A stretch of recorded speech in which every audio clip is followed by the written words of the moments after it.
Welcome back to എജുപോഡ്. മക്കളെ, നമ്മുടെ ജോഗ്രഫിയിൽ എന്തായാലും ചോദിക്കാൻ ചാൻസ് കൂടുതലുള്ള കുറച്ച് ക്വസ്റ്റ്യൻസ് നോക്കിയാലോ? ഓക്കെ, എന്നാവാ. First one is, what is the frontogenesis? Name the different types of fronts. വാതമുഖോൽപത്തി കേട്ടിട്ടുണ്ടോ നിങ്ങൾ? എന്നാൽ എന്താണ്? അതുപോലെ തന്നെ വിവിധ തരം വാതമുഖങ്ങളുടെ പേരുകൾ എഴുതുക.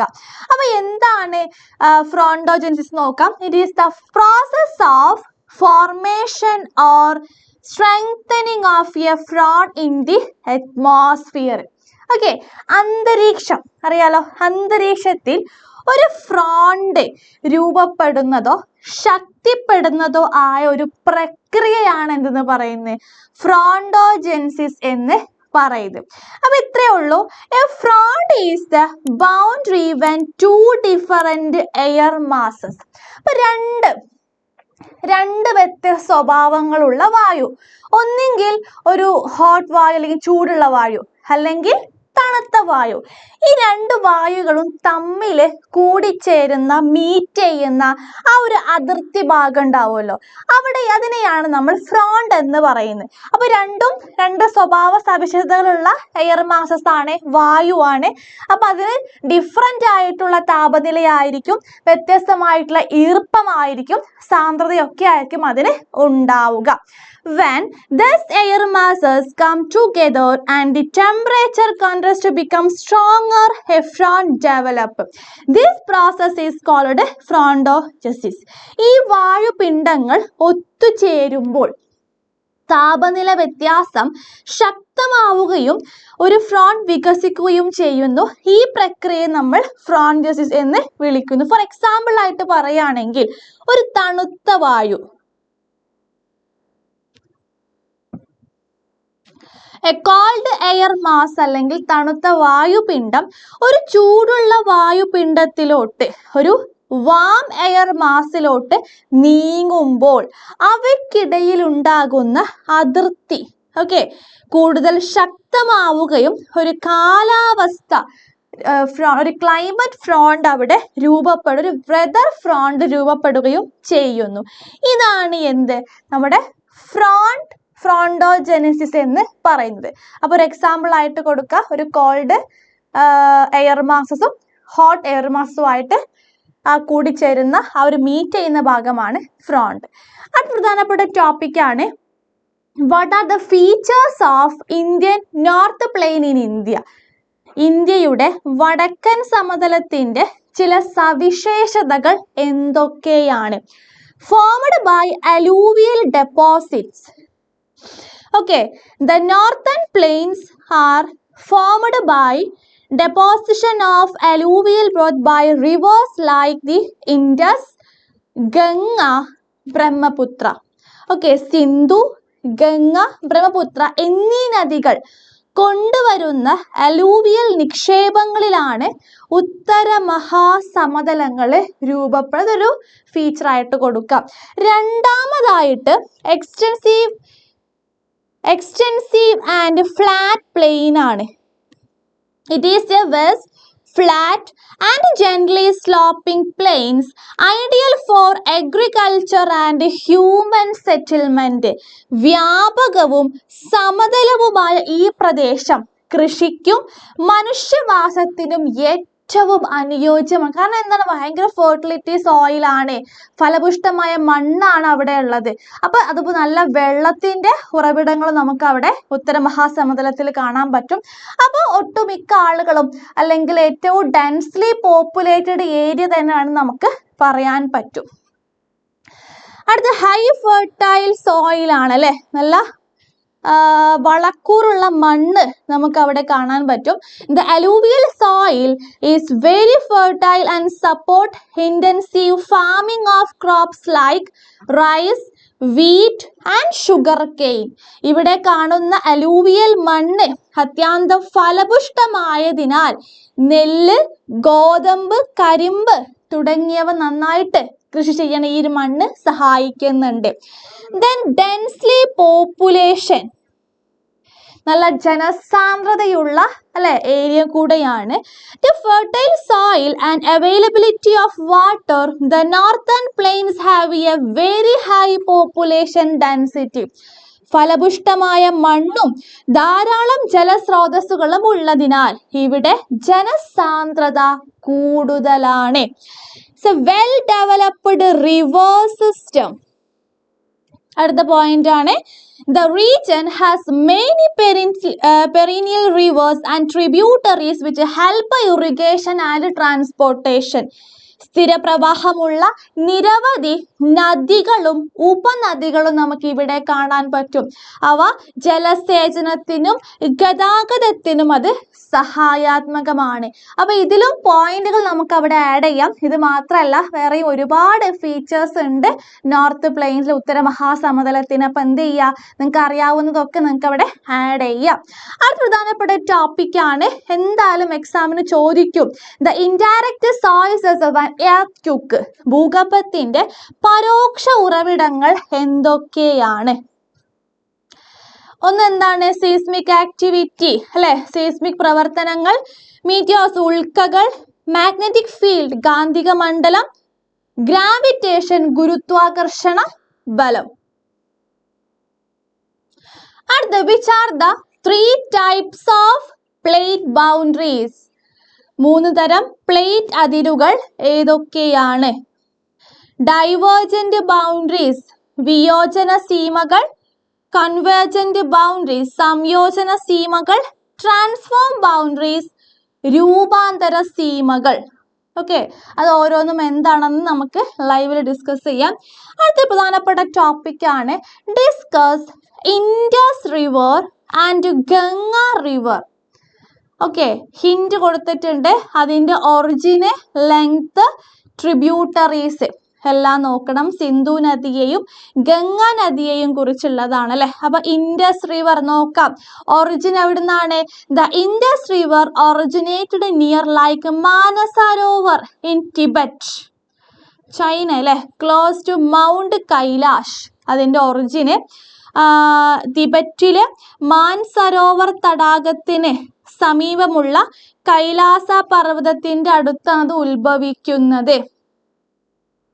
ലെങ്ത് എബൌട്ട് 2900 കിലോമീറ്റർ ആണ്. ഇൻഡസിന്റെ മേജർ ട്രിബ്യൂട്ടറീസ് ആണ് ഝലം, ചെനാബ്, രവി, ബിയാസ്, സത്ലജ്. ഇത് പഠിച്ചു വെക്കാം. ഇത് very importance, very very very important. ചിലപ്പോൾ ഈ ട്രിബ്യൂട്ടറീസിനെ കുറിച്ച് നമ്മൾ ടെക്സ്റ്റ് ബുക്കിൽ പഠിക്കുന്നുണ്ട്. അതിൻ്റെ ഒറിജിന്, ലെങ്ത്, അതിൻ്റെയും ട്രിബ്യൂട്ടറീസ് നമ്മൾ പഠിക്കുന്നുണ്ട്. അപ്പോൾ അത് ഇമ്പോർട്ടൻ്റ് ആണ്, നോക്കണം. ദെൻ ഇമ്പോർട്ടൻസ് എന്ന് പറയുന്നത്, it flow through India and Pakistan and drain into Arabian sea, forming one of the most important river system of the Indian subcontinent. ഇന്ത്യയും പാകിസ്ഥാനും വഴി ഒഴുകുന്ന ഈ നദി അറബിക്കടലിൽ ഒഴുകി ചേരുന്നുണ്ട്. ഒരുപാട് സാമ്പത്തികപരമായ അല്ലെ കാര്യങ്ങൾക്ക് ഇമ്പോർട്ടൻസ് നൽകുന്നുണ്ട്. അടുത്ത ഗംഗ റിവർ ആണ്. Origin, the Ganga river originates from the Gangotri glacier in Uttarakhand. Okay, it's known as the Bhagirathi. It's the source. ഉത്തരാഖണ്ഡിലെ ഗംഗോത്രി ഹിമാനിയിൽ നിന്നാണ് ഇതിന്റെ ഉത്ഭവം. ഉത്ഭവ സ്ഥാനത്ത് ഭഗീരഥി എന്നാണ് അത് അറിയപ്പെടുന്നത്. ലെങ്ത് എന്ന് പറയുന്നത് 2525 കിലോമീറ്റർ ആണ്. മേജർ ട്രിബ്യൂട്ടറീസ് ആണ് യമുന, ഗംഗാര, ഗണ്ഡക്, കോസി, സോൺ. യമുന, ഗംഡാര, ഗണ്ഡക്, കോസി, സോൺ. അതിൻ്റെ ഇമ്പോർട്ടൻസ് നോക്കാം. ഇന്ത്യക്കുള്ളിൽ മാത്രമായി ഒഴുകുന്ന ഈ നദി ബംഗാൾ ഉൾക്കടലിലാണ് ഒഴുകിച്ചേരുന്നത്.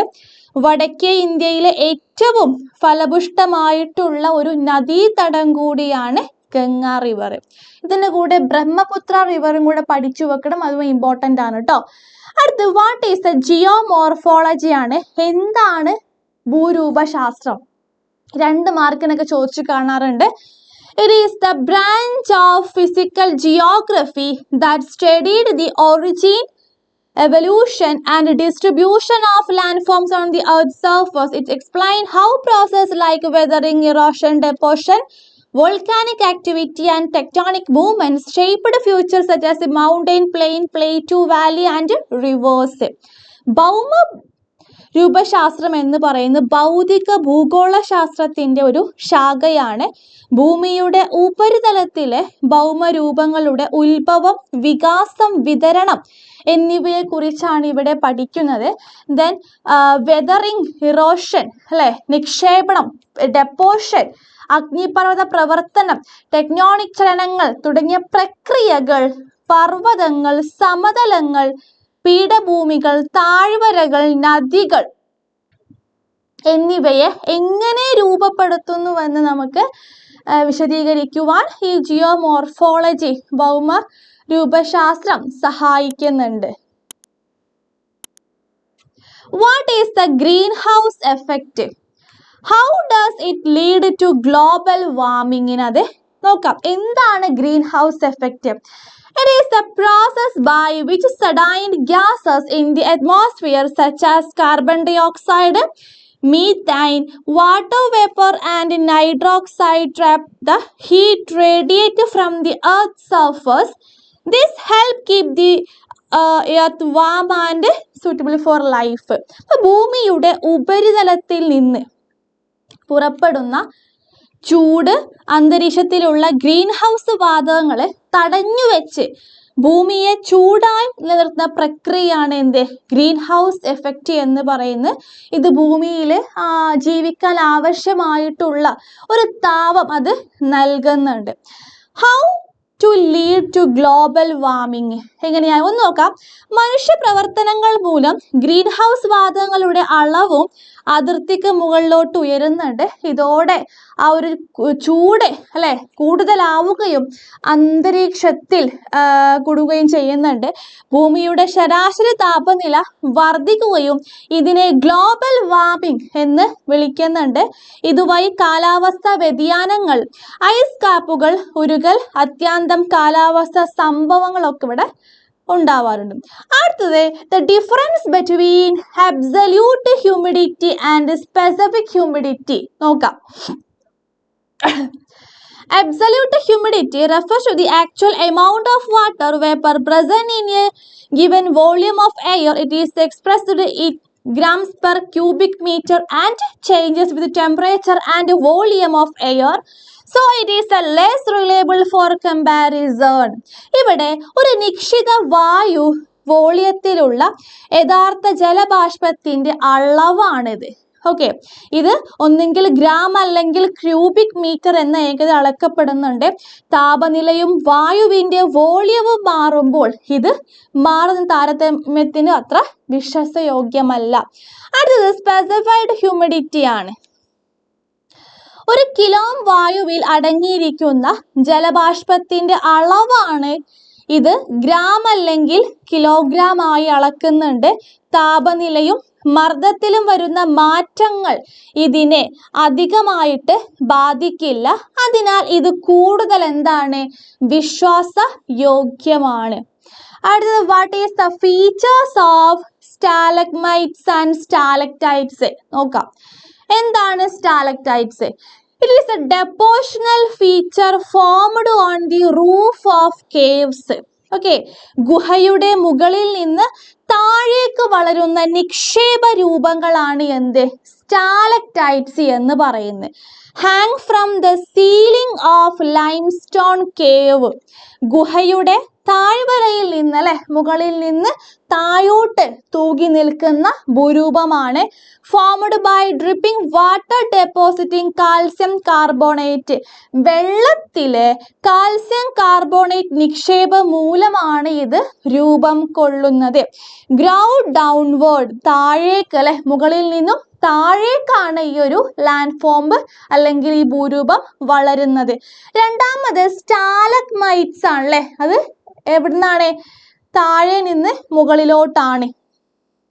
ഇതും ഡെപ്പോഷണൽ ലാൻഡ് ഫോം ആണ്.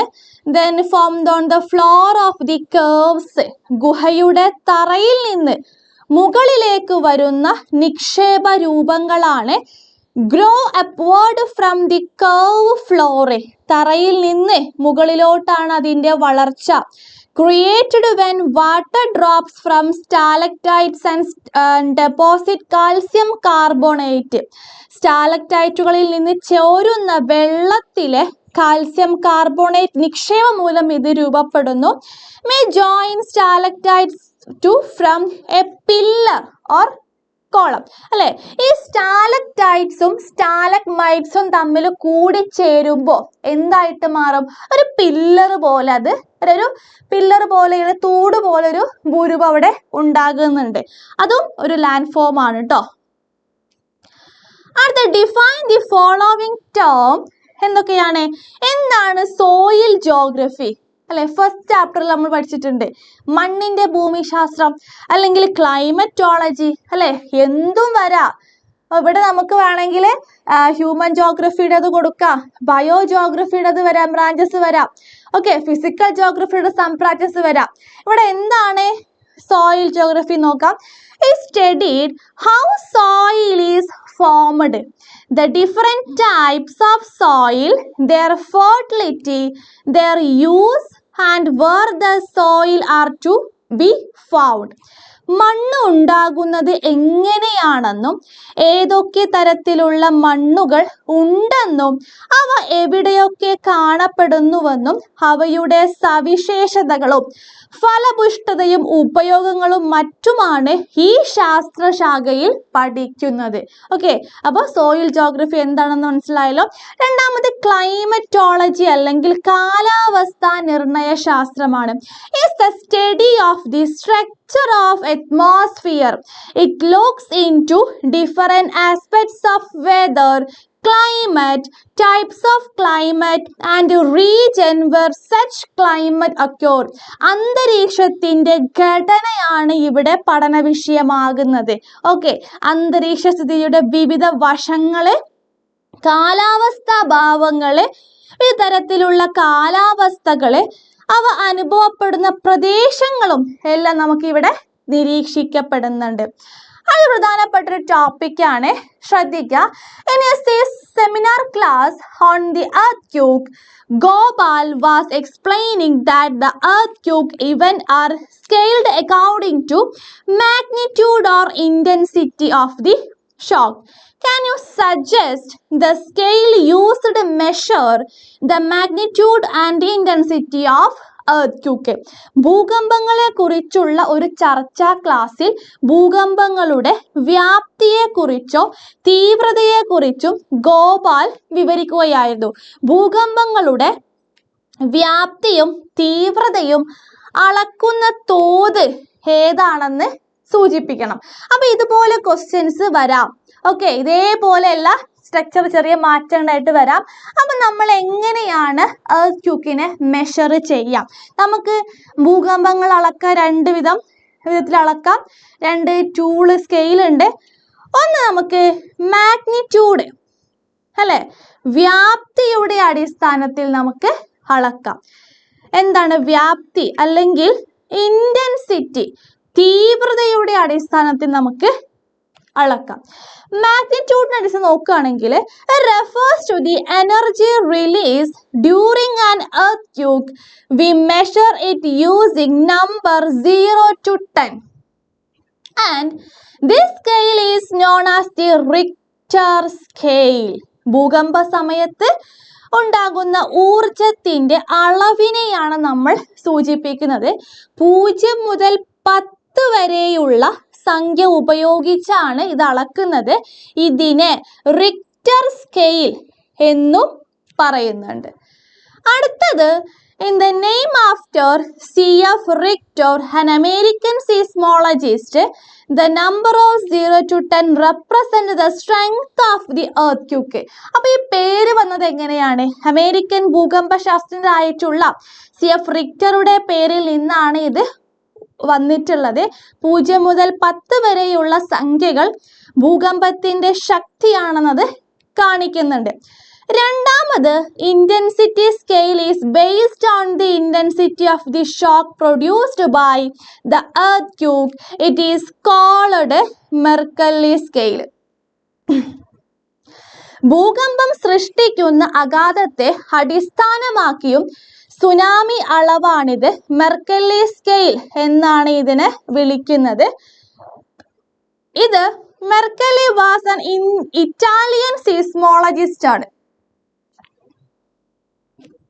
ഇറ്റലിക്കാരനായ ഒരു ഭൂകമ്പ ശാസ്ത്രജ്ഞനായിരുന്നു മെർക്കല്ലി. അപ്പൊ അയാളുടെ പേരിൽ നിന്നാണ് ആ പേര് വന്നിട്ടുള്ളത്. ഭൂകമ്പം മൂലം ഉണ്ടാകുന്ന നാശനഷ്ടങ്ങളെയാണ് ഇവിടെ പരിഗണിക്കുന്നത്. 2 മുതൽ 12 വരെയുള്ള സംഖ്യകളിലൂടെ ഇതിന്റെ അളവ് രേഖപ്പെടുത്തുന്നുണ്ട്. Okay, repeat. ആ പ്രധാനപ്പെട്ട ടോപ്പിക് ആണ് how is caldera volcano different from other volcanic forms. Caldera അഗ്നിപർവ്വതങ്ങൾ മറ്റ് അഗ്നിപർവ്വത രൂപങ്ങളിൽ നിന്നും എങ്ങനെ വ്യത്യാസപ്പെട്ടിരിക്കുന്നു? കാൽഡെറ highly explosive volcano caused to caldera. When this volcano explode, they fall upon themselves and cause depression. Thus depression are called caldera. അതിശക്തമായ പൊട്ടിത്തെറിക്കുന്ന അഗ്നിപർവ്വതങ്ങളാണ് ഏത്? കാൽഡെറ രൂപീകരണത്തിന് അതൊരു ലാൻഡ് ഫോം ആണ് കാൽഡെറ എന്ന് പറയുന്നത്. ഈ ഒരു ഭൂരൂപം ഉണ്ടാവണമെന്നുണ്ടെങ്കിൽ അതിശക്തമായിട്ട് പൊട്ടിത്തെറിക്കുന്ന അഗ്നിപർവ്വതങ്ങളുടെ അവിടെയാണ് ഇത് കാണാറുള്ളത്.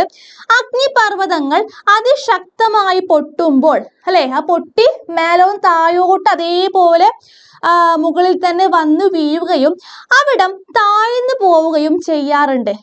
ഇപ്രകാരം രൂപം കൊള്ളുന്ന താഴ്ന്ന സ്ഥലങ്ങളെയാണ് നമ്മൾ കാൽഡെറ എന്ന് പറയുന്നത്. അടുത്തത് ഡിഫൈൻ ദി ഫോളോവിങ് അല്ലെ, എന്താണ് ഓറോജനി എപ്പിറോജനി ഡിഫൈൻ ചെയ്യാൻ ചോദിക്കാം അല്ലെ. ഓറോജനിയും എപ്പിറോജനിയും തമ്മിലുള്ള വ്യത്യാസം. Orogeny is the process of formation of mountain. പർവ്വതങ്ങളുടെ രൂപീകരണ പ്രക്രിയയാണ് എന്ത്? ഓറോജനി അല്ലെങ്കിൽ ഓറോജെനിസിസ്. ഇത് ഒരു പർവ്വത നിർമ്മാണ പ്രക്രിയയാണ്. ഓറോജനി സമയത്ത് ഭൂമിയുടെ പുറന്തോട് ഒരു മടക്ക് പോലെ അല്ലെ രൂപം കൊള്ളുന്നതാണ് ഓറോജനി. എപ്പിറോജനി എന്താണ്? Is the regional uplift of extensive area of the earth crust. ഭൂമിയുടെ പുറന്തോടിന്റെ വിസ്തൃതമായ പ്രദേശങ്ങളുടെ ഒരു പ്രാദേശിക ഉയർച്ചയാണ് എപ്പിറോജനി. എപ്പിറോജനി പ്രക്രിയയിൽ വളരെ ലളിതമായ രൂപഭേദം ചില സമയങ്ങളിൽ നടക്കാറുണ്ട്. എപ്പിറോജനി ഒരു ഭൂഖണ്ഡ നിർമ്മാണ പ്രക്രിയയാണ്. ഓറോജനിയും എപ്പിറോജനിയും ഭൂമിയുടെ പുറംതോടിന്റെ തകരാറുകൾക്കും പൊട്ടലിനും അത് കാരണമാകാറുണ്ട്. അപ്പൊ ഇത്രയും കാര്യങ്ങളാണ് നമുക്ക് എക്സാമിന് ചോദിക്കാൻ ചാൻസ് കൂടുതലുള്ള കുറച്ച് ടോപ്പിക്സ് ആണ്. അത് പഠിച്ചു വെക്കുക. ഓക്കെ, അപ്പോൾ നിങ്ങൾ എന്ത് ചെയ്യും, ഇത് മാത്രമല്ല വേറെയും ഒരുപാട് ടോപ്പിക്സുകൾ നമുക്ക് വരുന്നുണ്ട്. ദെൻ മറ്റൊരു വീഡിയോയുമായിട്ട് വീണ്ടും കാണാം. അതുവരെ ബൈ.